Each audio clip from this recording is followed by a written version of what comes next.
We're with Linda Basso. She's a local marketing coach, but before that she was a marketing legend, or perhaps that's just good marketing. You tell us, Linda Basso. Are we being conned? Did you just create a campaign to become the preeminent doyen of Absolutely not. No. But you have this amazing resume. You've worked with all kinds of consumer packaged good brands, all kinds of tech brands. You've had campaigns that have landed on covers of Wired magazine and Wall Street Journal. How did you get into marketing? Well, let me ask you first, what is marketing? Okay, so marketing from my point of view now really it's about visibility and it's about making connections. What typically people think versus marketing... invisibility and disconnections. Yes. Right. That's what nonprofits do. Exactly. There you go. We can help them. More typically, people believe marketing is the promoting side of the business, right? But it's really not. It's everything from creating the product to understanding the clients to how that product will be delivered. So it's really, it ends up, especially in a larger company, it touches every facet of the business. So that's the sort of the definition of marketing.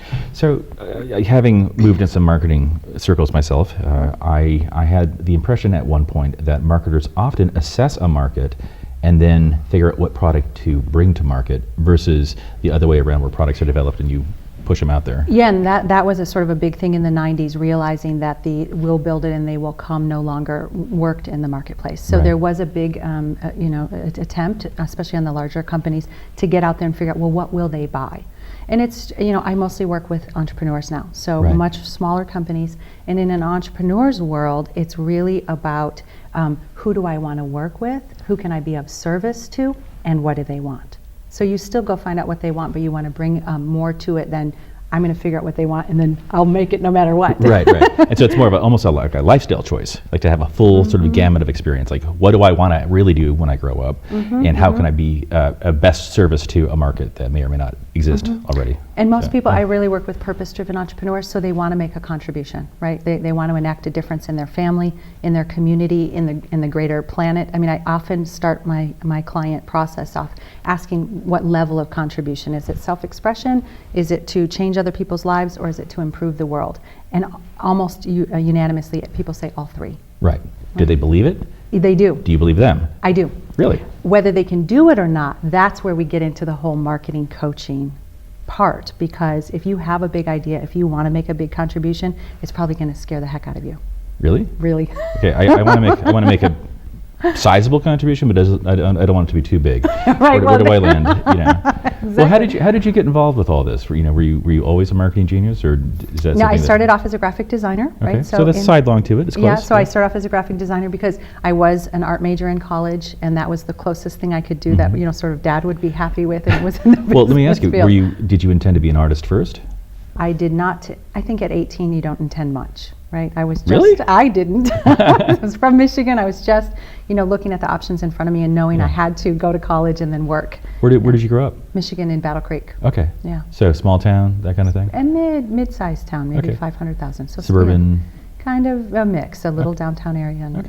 And then you had this vision that, well, not a vision apparently. you decided I have to get a job. and that job would be somehow related to the arts. Yeah, I didn't know it at the time, but I saw a student show, I saw logos, I saw this sort of corporate-y thing happening, and I thought, oh, they're artists, they get to do that, they're here in this art gallery.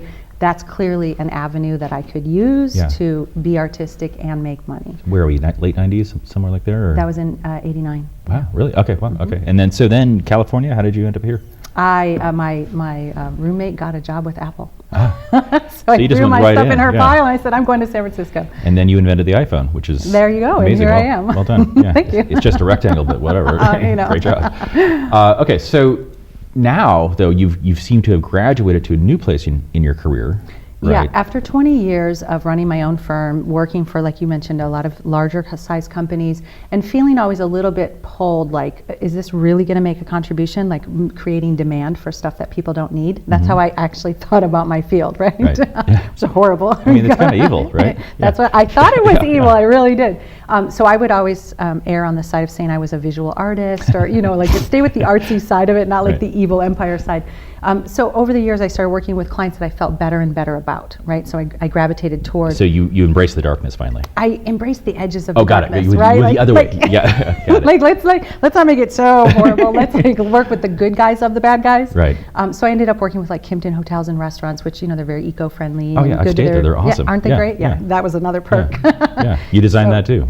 So I worked for them for a number of years, opening all of their restaurants and doing the identity work and such. So I tried to work for better companies, but in the meantime, I was paying penance. Like in my personal life, I really felt like I had to pursue, spirituality and environmentalism and consciousness. Why did you have to feel? Because I really did believe I was working in an evil field. And so to balance that, you had to pursue something that would alleviate. I think I just wanted to feel good, right? Yeah. Everyone has a desire. I have a desire to grow and to be as fully myself as I can be. And clearly that style of marketing wasn't enough. I that like to be wasn't clear all that of it's me. you that has the desire to grow. I believe it's a lot of people, but it may not be no, you. we don't. Yeah, we're perfect now. So. Right, yeah, we're good. No growth. Okay, so that's a very interesting bifurcation in your career, Yes. right?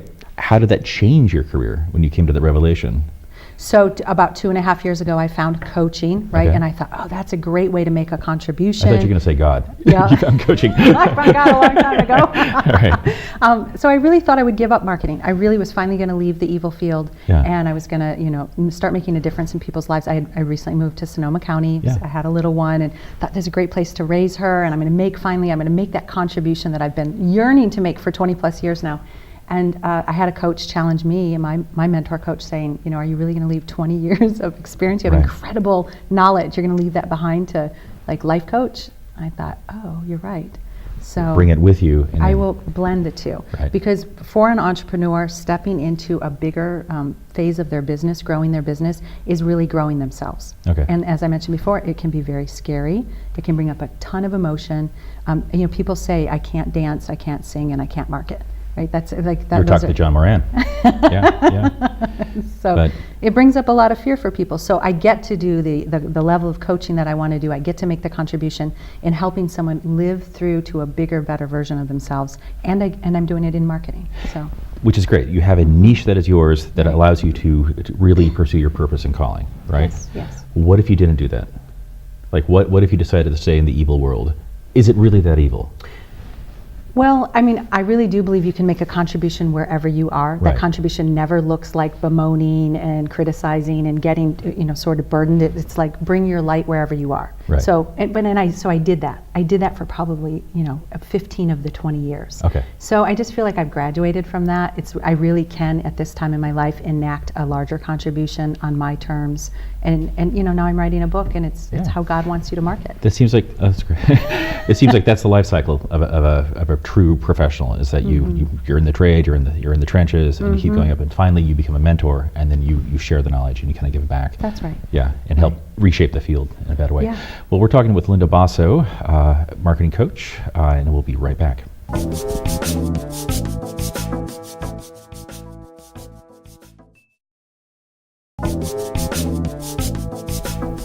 And we're back with Linda Basso. We're talking about how to meld one's professional pursuits with one's often spiritual pursuits, and we left off sort of at this place where you have found how to do that, and now you're going to tell everyone else how to do it for free.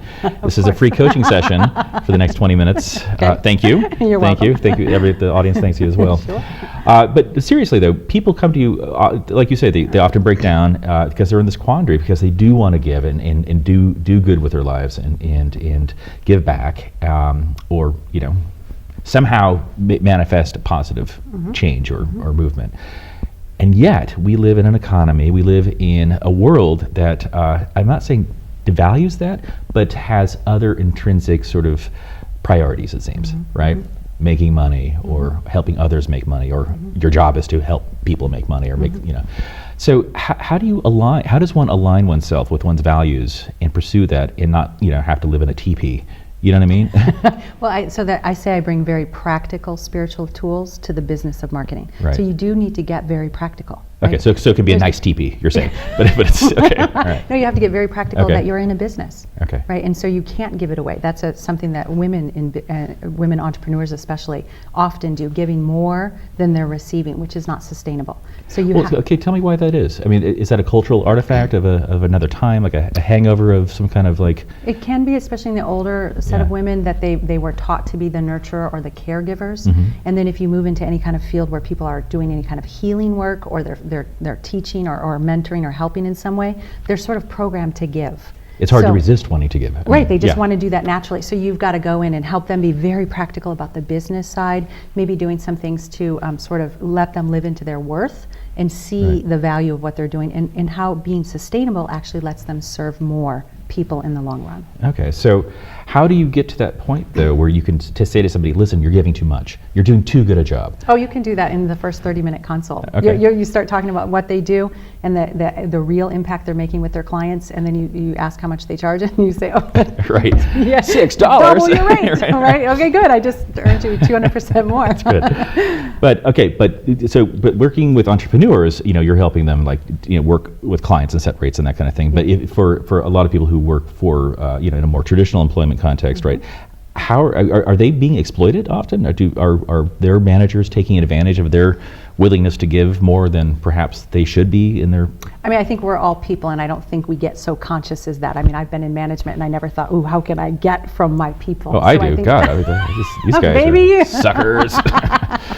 So we're just all trying to survive. I mean, I think like I was at 18, we're just trying to make the next decision in front of us, take care of our families, have a little downtime. So no, I don't think people are being exploited, but I think you can be exploited, right? If you're not in congruence. It's fine if you're going to work, and even if you're working an 80-hour work week, if that's what you want to be doing. Right. And if that's feeding you and you're being fulfilled and that's the contribution you're here to make, great. That's not the level that I work. That was never worked for me. So that's what you have to decide. What works for you? You do that now, though, right? No. No, Absolutely do not. Really? No, I never worked more than 35 hours. Okay, what were your bosses like back in the day? So I've only worked 3 times as a staff person, and always for less than 2 years. And I always came in with a certain level of autonomy. Right. Like, this is what I'll do for you. So I'm so going to hire you. Just blowing it, man. Okay, go on. So I think when you know that about yourself and you go in under those terms, your boss, it's more of a collaboration. You go to them and say, here's what I need to do this for you, and here's it's just a collaboration, just like I have with my clients now. Okay. So my bosses were a little bit like my clients now. Cool. Okay. And your clients, I mean, are they succeeding? They are. You wouldn't tell us if they weren't. No, I'll be honest. Some don't. Yeah. Right. The entrepreneurial failure rate is like 50% or something. Right. But isn't that part of the idea to fail fast, iterate, and keep going? And if they keep going. Right. So a lot of times they'll take it personally. Oh, that didn't work.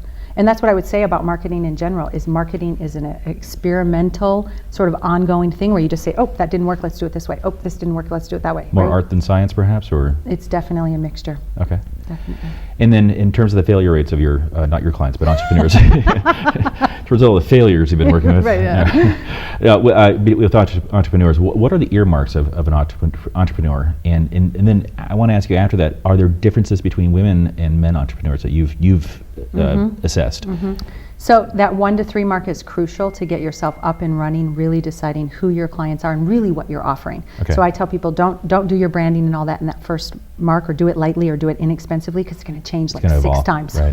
And you'll have to throw all that out. So once you hit that 3-year mark, then you know what's sustainable in your business, and you can start assessing what to do more of, what to do less of. Are there new opportunities for you? But that first 3 years, that's like startup mode. That's like, just give it everything you got and keep experimenting. Okay. And then beyond that point, now you have something more sustainable, and you can switch your model a little bit, or do some other things.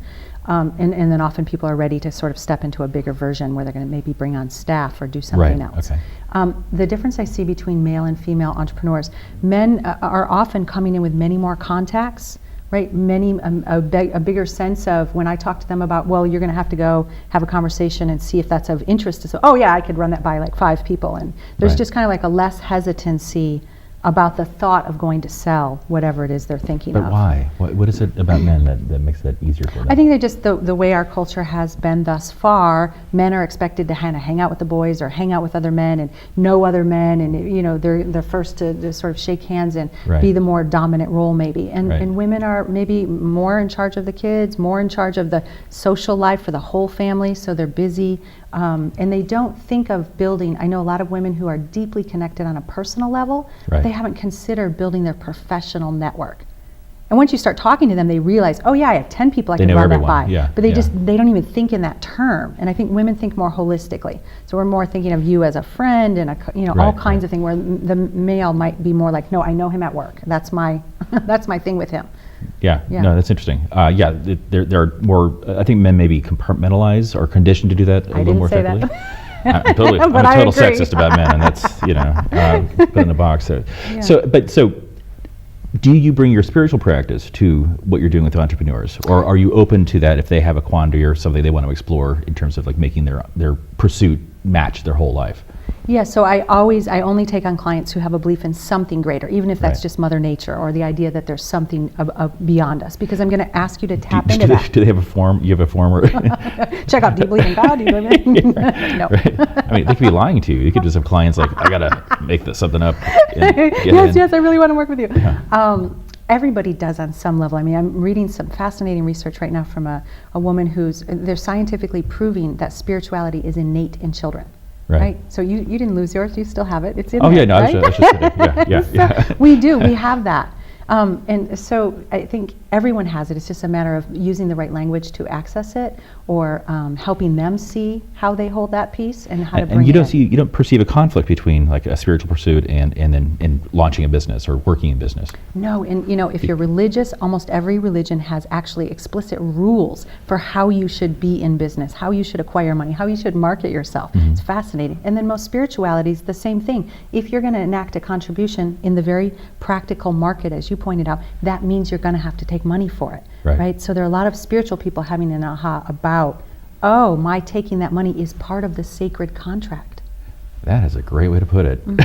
Because I think there's a sort of, living here in Sonoma County, and especially the crunchier west side, there's an idea that spiritualism and having any kind of relationship with money are contrary notions. Right. I think that's on its way out. Okay, let's come back to that when we get to Linda Basso. We're going to talk about how to make money in a good way, a spiritual way, when we come back.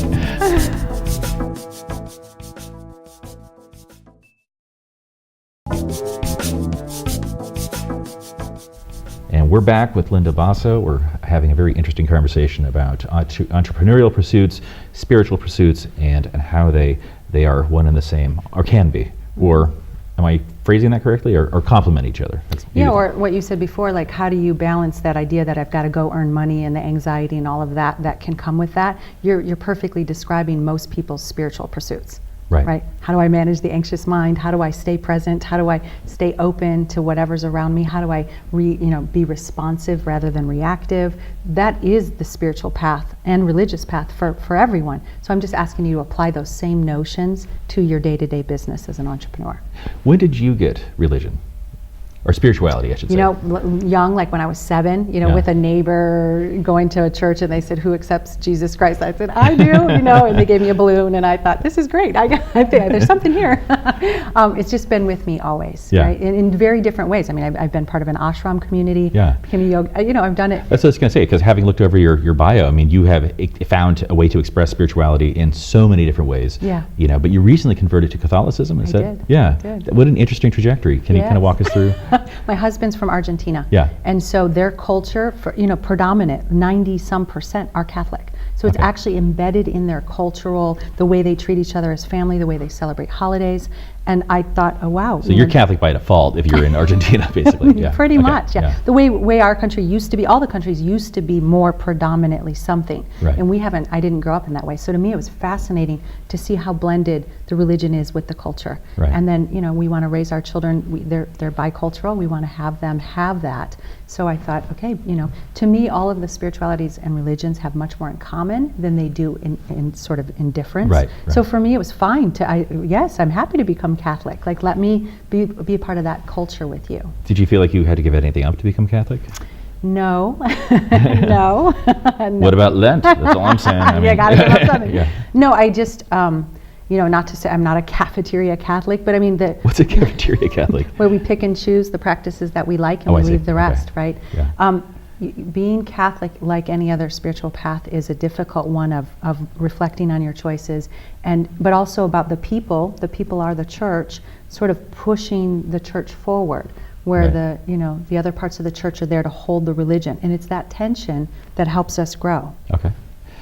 And then in terms of your connectivity, connections, do you find them in the church as well as in your business life? Do they? How often does that cross For over? me, no. Okay. No, I've only been in this area for 2 years. Okay. I find more connections at my networking groups, which Right. is So Yeah. I'm part of some women's only networking groups, and that's really where I've built my whole professional network in less than 2 years' time.